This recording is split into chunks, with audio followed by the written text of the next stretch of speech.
ہمیں نہیں معلوم کہ اگلے سال ہماری زندگی میں یہ دن آتے بھی ہیں یا نہیں، ہم اس سے پہلے ہی نہ دنیا سے چلے جائیں. اس لیے بہت ضروری ہے کہ ان 10 دنوں کی پلاننگ کریں کہ ہم نے کیا کیا کرنا ہے. صرف وہ کام کافی نہیں جو ہم ہر روز نیکی کے کام کرتے رہتے ہیں، مثلا جو روٹین میں نوافل پڑھ رہے ہیں یا صدقہ خیرات کر رہے ہیں یا اور نہیں، مزید بھی کرنا ہے. صحابہ ان دنوں میں انتھک محنت کیا کرتے تھے. سعید بن جبیر ذی الحجہ کے 10 دن داخل ہونے کے بعد عبادت میں بہت زیادہ کوشش کرتے تھے، حتیٰ کہ وہ اتنی محنت کرتے کہ لگتا کہ وہ اس کی قدرت نہیں رکھتے، یعنی اپنے آپ کو اتنا تھکا دیتے کہ لگتا کہ بس اب اس سے زیادہ کچھ کر نہیں سکتے، آخری درجے تک. اب نیک اعمال میں سے افضل عمل جو ان دنوں کے لیے پسندیدہ ہے وہ اللہ کا ذکر ہے.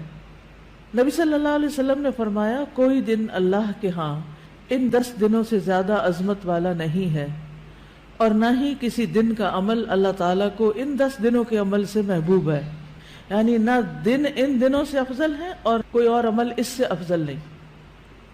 بس تم ان 10 دنوں میں کثرت سے لا الہ الا اللہ، اللہ اکبر اور الحمدللہ پڑھو، یعنی تحلیل، تکبیر اور تحمید. اب اس کے لیے یہ جو کلمہ نا سبحان اللہ والحمدللہ ولا الہ الا اللہ واللہ اکبر، یہ ان تینوں کلمات کا مجموعہ ہے اور اس میں سبحان اللہ کا اضافہ بھی ہے. اسی طرح اللہ اکبر لا الہ الا اللہ واللہ اکبر وللہ الحمد. ٹھیک ہے، اس میں بھی تینوں چیزیں آ جاتی، الحمد بھی آ جاتی ہے، اللہ کی حمد بھی آ جاتی ہے، اور لا الہ الا اللہ اور اللہ اکبر بھی آ جاتا ہے. صحابہ کرام جو تھے ان میں سے ابن عمر اور ابو ہریرہ رضی اللہ عنہما ان 10 دنوں میں بازار کی طرف نکل جاتے اور دونوں تکبیرات پڑھتے، یعنی مل کے بھی پڑھتے. لوگ ان کی تکبیر سن کر تکبیر کہتے، یعنی یہ پڑھتے تو جو سنتا تو وہ بھی کہنا شروع کر دیتا. تو لوگ ان کی تکبیر سنتے کا کیا مطلب ہے کہ یہ تکبیرات اونچی آواز سے پڑھ رہے ہوتے تھے. آپ دیکھیں گھروں میں اکثر لوگ گنگناتے رہتے ہیں یا کچھ، تو گھروں میں بھی تکبیرات اونچی آواز سے پڑھیے، چلتے پھرتے اونچی آواز سے پڑھیے تاکہ دوسروں کو یاد آ جائے. اونچی آواز سے پڑھنے کا مقصد اصل میں کیا ہے؟ یاد دہانی، کہ دوسرے لوگ بھی پڑھنا شروع کر دیں. پھر اسی طرح محمد بن علی جو تھے، ان صحیح بخاری میں آتا ہے کہ وہ نفل نمازوں کے بعد بھی تکبیر کہتے تھے.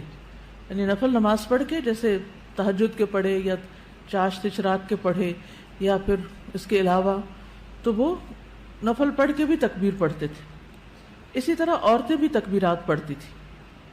ابن عمر منا کے ان دنوں میں نمازوں کے بعد بستر پر، راستے میں اور دن کے تمام ہی حصوں میں تکبیر کہتے، یعنی ہر موقع پہ کہتے. انہوں نے صرف نفل کے لیے خاص نہیں کیا تھا، یہ صرف بازار کے لیے نہیں بلکہ بستر پہ بھی کہتے اور راستے میں بھی اور خیمے میں بھی اور ہر جگہ. اور ان میں سے کوئی بھی آپ الفاظ پڑھ سکتے ہیں، اللہ اکبر لا الہ الا اللہ واللہ اکبر وللہ الحمد، اور اللہ اکبر وللہ الحمد، اللہ اکبر. اسی طرح اللہ اکبر کبیرہ، اللہ اکبر و اجل، اللہ اکبر وللہ الحمد. پھر اللہ اکبر کبیرہ، تو اللہ اکبر کبیرہ والحمد للہ کثیرہ وسبحان اللہ بکرۃ واصیلا بھی آپ پڑھ سکتے ہیں. ٹھیک ہے، آخر میں اللہم اغفر لی بھی کہہ سکتے ہیں. دوسرا اہم کام جو ان دنوں میں کرنے کا ہے وہ 9 ذی الحجہ کا روزہ ہے. اس روزے کی خاص فضیلت ہے جس سے انسان کے گناہ معاف ہوتے ہیں، اور یہ دن 1 سال گزرے ہوئے اور 1 سال آنے والے گناہوں کا کفارہ بنتا ہے. لیکن اس کے علاوہ بھی آپ باقی دنوں میں روزے رکھ سکتے ہیں. خاص طور پر جن کے رمضان کے روزے رہتے ہوں وہ ان دنوں میں قضا کر لیں. جو شوال میں نہیں کر سکے، ذوالقعدہ میں نہیں کر سکے، اب ذوالحجہ میں کر لیں. اجر کا اجر ہے اور اپنے فرض کی ادائیگی بھی ہو جائے گی. شوال کے روزے تو الگ الگ رکھنے پڑتے ہیں، لیکن یہ آپ ملا کے بھی رکھ سکتے ہیں، کیونکہ ان پہلے 8 دنوں کے روزے کو مخصوص نہیں ہے، یہ ہم نفلی روزے ثواب کی خاطر رکھتے ہیں. لیکن اگر قضا رکھ لیں تو بہت اچھا ہے. اور ان دنوں کا سب سے افضل عمل قربانی ہے. اقوال میں تسبیحات ہیں، افعال میں قربانی.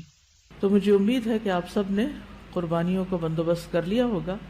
اگر ہر شخص الگ الگ نہیں کر سکتا، تو مل کے بھی اکٹھے ہو کے بھی قربانی کر سکتے، کیونکہ جان کا صدقہ تو کبھی بھی کیا جا سکتا ہے. تو عام دنوں میں کرنے کے بجائے ان دنوں میں انسان کر لے، ان دنوں میں پیسے جمع کرا لے. خاص طور پر غریبوں تک جو پہنچایا جاتا ہے گوشت، اس میں انسان اپنا حصہ ڈال لے. ایک طرف کیا کرنا ہے، تسبیحات کی کثرت، اور دوسری طرف کیا چھوڑنا ہے، غیبت، چگلی، تانا، فضول میں لغو باتیں، ہنسی مذاق.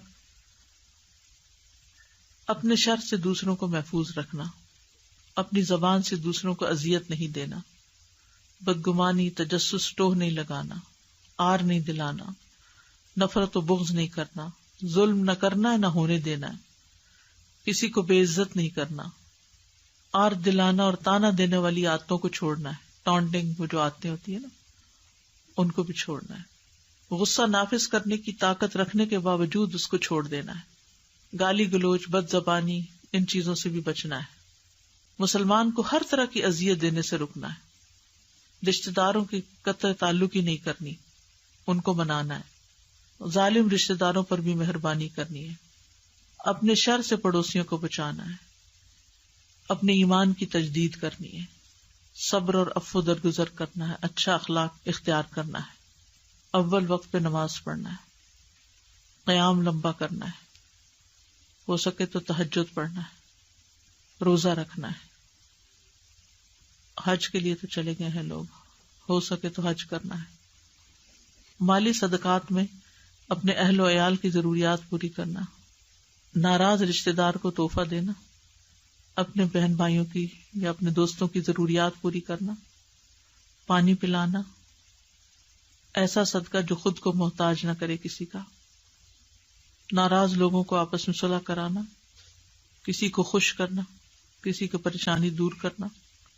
پھر اپنے نفس اور خواہش سے جہاد کرنا. لوگوں کو اپنی برائی سے محفوظ رکھنا.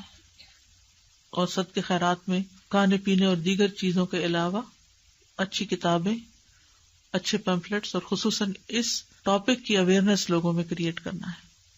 قرآن کی تلاوت میں عام روٹین سے زیادہ پڑھنا، اس کو انکریز کرنا ہے. اللہ سبحانہ و تعالی ہمیں عمل کی توفیق عطا فرمائے.